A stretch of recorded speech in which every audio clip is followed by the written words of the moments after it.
I was in a life-or-death situation with my cousin. My husband of 30 years risked his life to save me. But he chose to die with my cousin. When their bodies were found, they were holding each other tight. Outsiders praised my husband's love for another woman. Even the son I raised for 30 years urged me to let his father be buried with her. I became the villain who tore apart a perfect couple, pointed at by everyone. But back then, he was the one who kneeled and begged me to marry him. At my husband's memorial, I was consumed with sadness. I never imagined that the man I loved for 30 years would deliver such a blow at the end. He held another woman tightly, looking content and at peace. It was as if his life had reached its peak. Though he was gone, he had no regrets. At that moment, people praised their enduring love, making them legends. And me, even though I survived, became a laughingstock. Eyes full of pity and mockery were glued to me.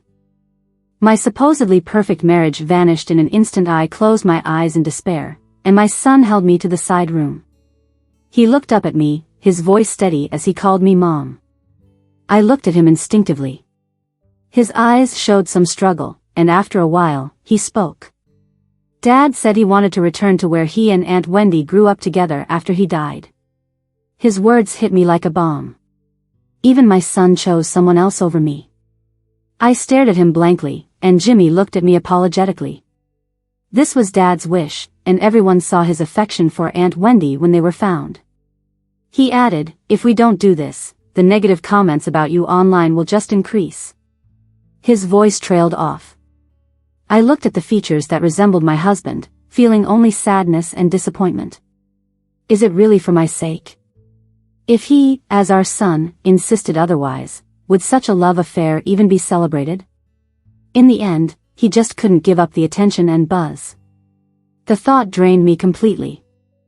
I raised him with all my love, poured everything into him and his father, and in return, my husband bonded with someone else. My son chose to accommodate after weighing the benefits. An overwhelming sense of powerlessness hit me. Jimmy was waiting for my response. I closed my eyes, feeling exhausted, and gestured for him to leave.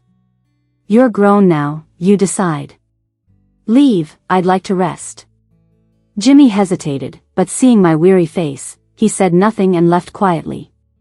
After he left, I picked up my phone. There was a photo of the three of us trending online, a photo I had never seen before. Jack stood behind me, but his eyes looked at Wendy beside me, filled with sincerity and joy, and that subtle hint of love. How absurd this was. The man I loved for so long, now in his twilight years, wasn't in love with me. The photo of them embracing before death went viral, gaining endless attention. People marveled at their story, and gossip sites painted me as the villain who ruined their romance. I became the villain who split up a perfect couple, but it was Wendy who started it all, and Jack who begged for the marriage. The more I thought, the more my heart ached, breathing became difficult, and my mind grew fuzzy. Just before I fell into darkness, my mind replayed my failed life. What I thought was love filled with respect, motherly affection, and friendly camaraderie was just my imagination. It was all so pathetic. My life truly was a complete failure. When I woke up again, I was back to the days just after marrying Jack. I felt like I was dreaming as I saw the calendar on the wall.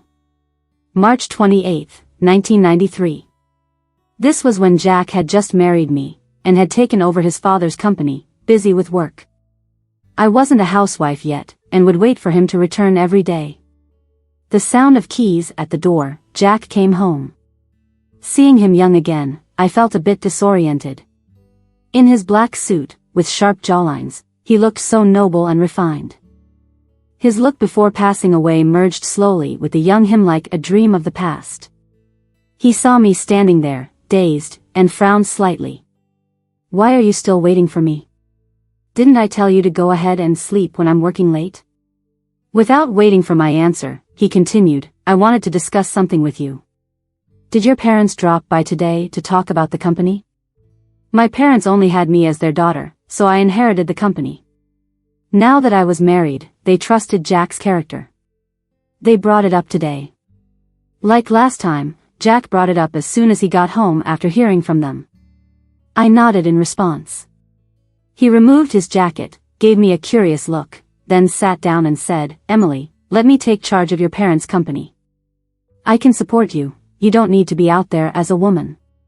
He looked straight at me, his voice confident. My mind drifted. At the time, I thought he genuinely cared for me, and without much thought, I handed everything over to him. I didn't foresee that soon my company's main decision-maker would be Wendy. When I confronted him back then, he said I was being unreasonable. He explained that Wendy, my cousin, had been deceived by someone, and given her family issues, the job was crucial to her. He felt it would be wrong to refuse. Whatever I said, Jack found me annoying. With his help, Wendy soared to become a female CEO. From there, her path was smooth. She frequently appeared in major media outlets, becoming a role model for many young women. But Jack knew how hard I worked to take over the company. Back then, I chose a major totally unrelated to my family's business just to go to the same college as him. All the knowledge I got about the company was from my parents and self-study. I stayed up late learning every night. Looking back now, I was really dumb for not considering myself. I stayed silent for quite a while, and Jack seemed a bit annoyed, though he still asked me gently. "Emily, do you agree with my idea? You've got it all figured out." I stopped smiling, and my eyes were filled with resentment and disappointment. Jack had never heard this tone from me before, so he put down his cup, looking a bit puzzled. "Emily, what's going on today? Are you feeling unwell?" I shook my head and bluntly asked him, "Who do you want to take over the company?" Jack was stunned I mentioned it, and he hesitated before explaining. "Your cousin came to me. You know her situation isn't great right now. I don't trust outsiders, and besides, I need to work too." Hearing my rejection, he furrowed his brows. "She's family, how can she be an outsider? Plus, you have me to support you. There's no need to work so hard." I rubbed my tired eyes and stared at him. "You know how much effort I've put in, from the internship to now, climbing up from the bottom, staying up countless nights. And with just one sentence, you want me to hand it over?" He seemed surprised by my strong reaction, soothingly placing my hand in his. "I know this request seems unreasonable to you, but Wendy's not just anyone. Isn't she your cousin? We grew up together too." I slowly withdrew my hand and calmly said, "If you know it's unreasonable, don't mention it. Earn your respect through your efforts, not by snatching it from others." After saying that, I ignored Jack's startled gaze, got up, and went to my room. Lying on the bed, I stared at the ceiling, lost in thought. I once thought, having almost died, there was nothing I couldn't let go of. But when it comes to the first person I fell for and trusted unconditionally, someone who's been with me for decades, it's not that easy to let go. No one truly understands what I feel, even living a second time, the sadness of almost repeating the same mistakes. But thinking about the ending of my previous life, I know I can't. So I threw myself into work daily, keeping myself busy in my past life. I watched the company head toward a direction I hated, unable to do anything because I lacked authority, without a voice or power. Now that it's back in my hands, I'm even more determined to hold on to it. Jack's plans fell apart, maybe because he found it embarrassing after my refusal, so he didn't bring it up again. He stayed at the company for a few days and then came home. When I got back from work, he had already prepared dinner. Seeing the food on the table, I felt a mix of emotions. In the past, I loved him so much, but he never treated me like this. I know you don't get something for nothing, so what's something so important that he has lowered himself like this? Seeing me, he awkwardly suggested, "Wash your hands and let's eat." I sat at the table, neither speaking nor eating, just watching him as he put a piece of meat into my bowl. When my parents were busy during middle school, they'd leave me at Jack's house for meals. My cousin, staying with us because of school, would go with me. At the dining table, Jack would always serve Wendy first. Back then, I foolishly thought he was thoughtful, helping me take care of my cousin. Thinking back to those times, I finally realized how he looked at Wendy was so much like how I used to see him. Turns out, just like me, he had someone set in his heart all along, someone who wasn't me. "Say what you need to say," I asked, controlling my feelings. Jack looked a bit uncomfortable. I want to acquire a company and could use some of the money you brought. My disappointment deepened. He didn't need to explain, I could guess what he was up to. He wanted to buy a company for Wendy with a high price and was short on funds, planning to use the dowry my parents gave me. I never thought he'd go this far for Wendy. When I first brought the money home, he said, "Your parents worry too much. We won't need this money, so yes, he should be feeling ashamed. Didn't he say he wouldn't need it? What's he doing now?" I asked knowingly just to hear him admit it. "You can't handle your current work, but you want to buy a company?" "Emily, Wendy has nothing to do at home. We're family. I thought I could help her out. Plus, her birthday is coming up, and it could be a gift for her." "You're really good to her," I said, staring at him for a while, speaking slowly. Probably my straightforward and mocking look irritated him. With a frown, he asked me, puzzled, "What's wrong with you lately? You've never been like this before." I forced a stiff smile.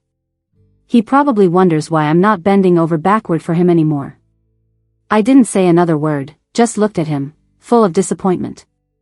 He quickly avoided my gaze. "We're married, Emily. Shouldn't we help each other out as a family? I know the money came from you. I understand you might feel uncomfortable not spending it on us, but we can always earn more money. There's no need to strain our relationship over this small matter." He lowered his tone again, trying to persuade me earnestly. It was the same old line. He really wanted to become family with Wendy. At that moment, I completely gave up. See how much he loves Wendy. Should I let them be together? Fine. I was done talking to him. There was no point anymore. He let out a sigh of relief and managed to smile. He seemed to think he had me all figured out, looking confident as usual. "Emily, I knew you'd agree." I got up and left. Jack went ahead with acquiring a company and put Wendy in charge. I really haven't had time to deal with them. Because of a project lately, I've been staying late at work, even staying at my parents' place. This was my first big project since taking over. I had to nail it and prove those skeptical shareholders wrong, those who said it'd be better if my parents sold the company than handed it to me. From planning to finishing touches, I was involved in every step, ensuring every detail was perfect. I didn't expect the company Jack acquired for Wendy was in the same industry, and she was bidding on this project too. Jack joined Wendy at the event, and they looked like quite the pair. I sat in the back watching Jack introduce Wendy as his sister, asking people to look after her. I couldn't help but chuckle. I see it clearly now. Jack can't let go of Face. He's afraid of people gossiping, afraid of disappointing his parents, which is why he married me, his first love. He probably hates the word sister because it confines him to only being her brother, not being with the one he truly loves. They sat in the front, not noticing me in the back. I didn't have to guess. Jack must have planned Wendy's proposal since she wasn't very smooth with her presentation. I went to the restroom, touched up my makeup, painting my lips a striking red.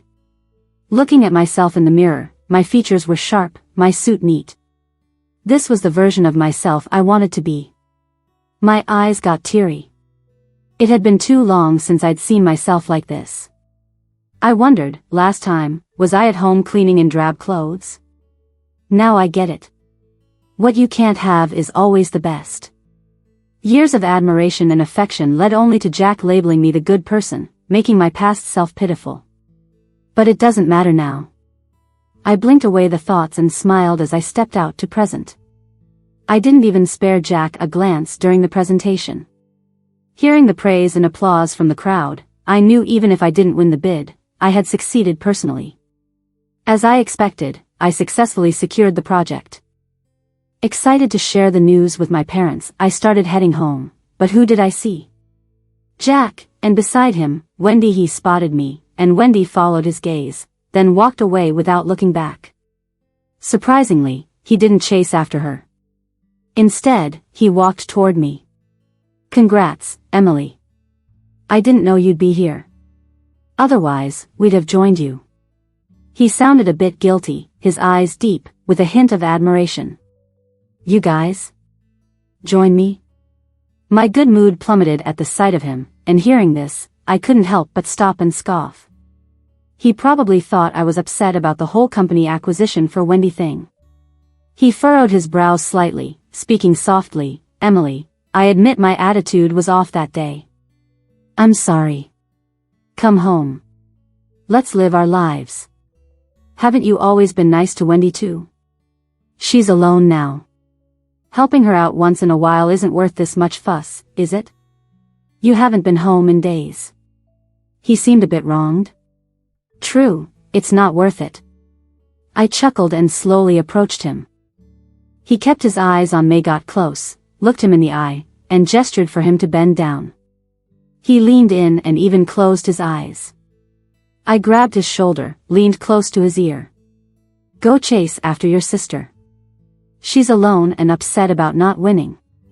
I pushed him away abruptly after saying that, noting his fading smile and confused look. "Excuse me, I have to get going. My parents are waiting to celebrate with me." Without sparing him a second glance, I called for a ride and left. With the project wrapping up, I finally had time to deal with my personal matters. I asked my lawyer friend to draft divorce papers, then explained the situation to my parents. They didn't quite understand, thinking I liked Jack so much and that we just got married. Why was I divorcing so soon? But they just worried if I was wronged or hurt, assuring me they respected my decision. Seeing their concern, years of bottled-up grievances finally broke free, and I embarrassingly teared up. In my past life, I never really took care of them after getting married. Now, given a second chance by fate, I must cherish them and myself more. I stayed at home for another 2 days. During that time, Jack called a few times, but I ignored them all. After the divorce papers were ready, I went back to pack my things, only to find Jack on the couch, smiling as Wendy helped with chores. They seemed more like a family than we ever did. Without a word, I headed to the bedroom. Jack stood up from the couch, grabbing my arm. He sounded a bit awkward. "You're back. I called you several times, but you didn't answer. Was there something important?" I chuckled coldly, looking at him, then at Wendy. Sensing the tense atmosphere, Wendy timidly spoke up, "Emily, don't misunderstand. I came to see you guys." "So, what are you here for?" I asked bluntly. Wendy looked at Jack, a bit lost and hurt. "Well, Wendy's been busy, and she doesn't have a place to stay. She wants to stay with us for a few days." Jack couldn't just stand by and watch Wendy like that, so he jumped in to help her out. I guess I really underestimated Jack. I thought we were done, and yet he still had the nerve to say something. "Whatever." I shook off his hand. "Emily, could you please stop being mad? I'll pay you back that money in a bit, alright?" I let out a cold laugh, scanning the room calmly. "Who's mad here? Didn't you say you didn't have a place to stay? Just live here then, it's yours now." I headed to the bedroom, and Jack followed in big, angry steps. "What do you mean? Make it clear to me. After all, we were married. You don't have to pay back the money. Consider it a gift to you too," I said lightly, glancing at the living room with a nonchalant smile. "What nonsense are you talking about?" He fumed, his expression a bit stiff. "Oh, come on, Jack. All that, she's like my sister, talk, give me a break. Do you really think you've hidden your feelings well?" I whispered in his ear. Ignoring his panic and shock, I grabbed something from the drawer, stuffed the divorce papers from my bag into his hands, and walked out. As I closed the door, I thought I heard Jack calling my name. But I wasn't slowing down. I needed to move forward and see what the path I abandoned before had to offer. The divorce wasn't as smooth as I'd hoped. Jack disagreed. He called, messaged me on Instagram, but I ignored it all. Then he showed up at my office building. Our wedding was quite public, even made it to the local papers and news. Naturally, many people recognized him. I had no choice but to meet him at a cafe. We sat in silence, just staring at each other. After a while, I asked, "What do you really want?" My voice was steady, though my coffee was almost gone. Looking a bit worn out and hoarse, he said, "Emily, I don't want a divorce. It's not what you think. We're married, and I promise to be there for you, to treat you well." I laughed softly, trying to spare him some dignity by keeping my voice low. "Not what I think. Jack, what gives you the right to refuse? Who needs your version of good? What do you take me for? Delayed affection is worth less than grass, and besides, you don't even have feelings for Mayhay Weekly explained. I will, Emily. I appreciate all you've done. I assure you I'll never wrong you." Ridiculous, isn't it? Decades of companionship, and I didn't earn a single drop of love. What's the difference between emotional infidelity and physical cheating? I took a deep breath, my voice returning to normal. "I don't want to be with you anymore, alright? You can't even give me the life I want or have kids. In my previous life, I begged Jimmy to get surgery, thinking a child would make Jack invest more in us. But it didn't." The cafe was quiet, and after I spoke, a few glances landed on our table. They looked at Jack with surprise and pity. Jack, who had never faced such humiliation, turned pale. He lowered his voice, conflict flickering in his eyes still. He tried to convince me, "If you really want a child, I can go to the hospital." I hurriedly interrupted, "No. Jack, if you really like Wendy, just go for it.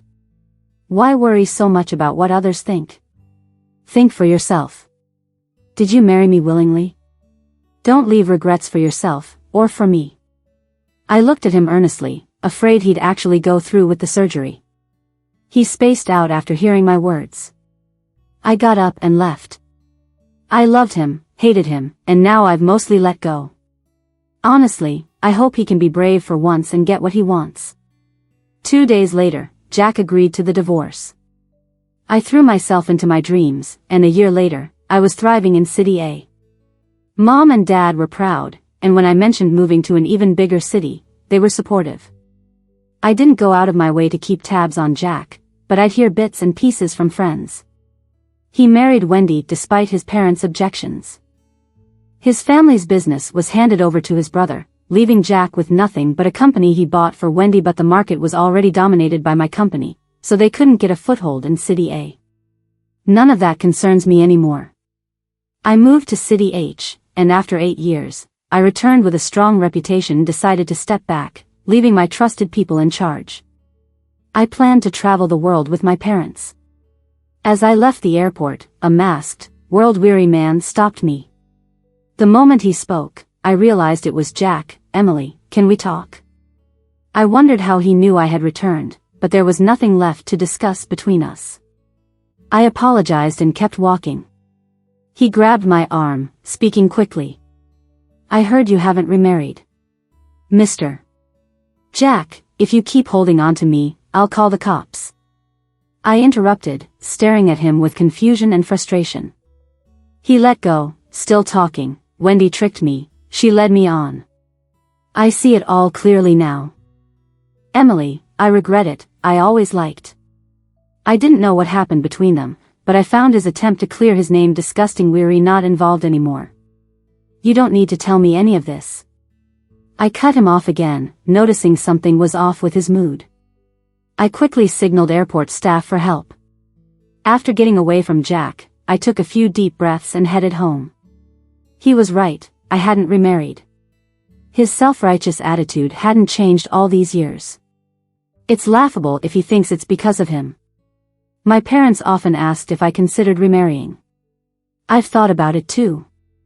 I've dated some great guys and had relationships, but nothing feels as freeing as being single. I have the means, a loving family, and supportive friends. I lack for nothing. If there's no one who can add to my life right now, I don't think I'll step into marriage. After hanging out with family and friends, we're planning to head out. Before leaving, I hit the mall to grab some essentials. City A is really small. I actually ran into someone I know at the mall. "Wendy?" I guess she sensed my stare. She turned her head, saw me, gave a slight smile, and whispered something to the guy she was with before walking over to me. "Emily." She said hello first, and I nodded out of politeness. "I saw the news, you're doing pretty well now." She was calm, no expression on her face. Thanks, you seem to be doing well too. I wasn't sure why she came over, but I couldn't hold back my curiosity. She shrugged it off with a smile, not bad. Seeing my confused look, she added, I came to give an overdue apology. Jack and I are divorced now. If you have questions, just ask. I had a hunch about it when Jack first came to see me, but I didn't expect it to be true. I shook my head, no need to apologize. Didn't you like him? I asked, cutting straight to my curiosity. Maybe. I know he was really into me at first, but then he went bankrupt. Love can't put food on the table. If you're arguing about money every day, how long can love last? She looked out toward the glass wall outside. I learned in my first relationship that most men aren't reliable. I lost everything back then, even my parents were ashamed of me. No one cared about me. I didn't have a good upbringing. I needed to rely on myself for power and money. I didn't follow the same path as everyone else, and I don't care what others think. I felt bad for you, but I really had no choice but to hold on to Jack. She spoke in such a calm tone, like she was telling someone else's story. I don't blame her, and there's no point in debating who was right or wrong now. After Wendy left, I didn't feel like sticking around the mall, so I went home. I thought they'd be really happy. I never expected it to end like this. I felt a mix of emotions, and past memories felt almost dreamlike. Being reborn feels like something straight out of a novel. Everyone makes choices. It's hard to do everything perfectly and leave no regrets. Just try your best, enjoy the journey, and accept the outcome, which is why I want to cherish every moment of my life even more. I still believe in love, but I won't rely solely on it.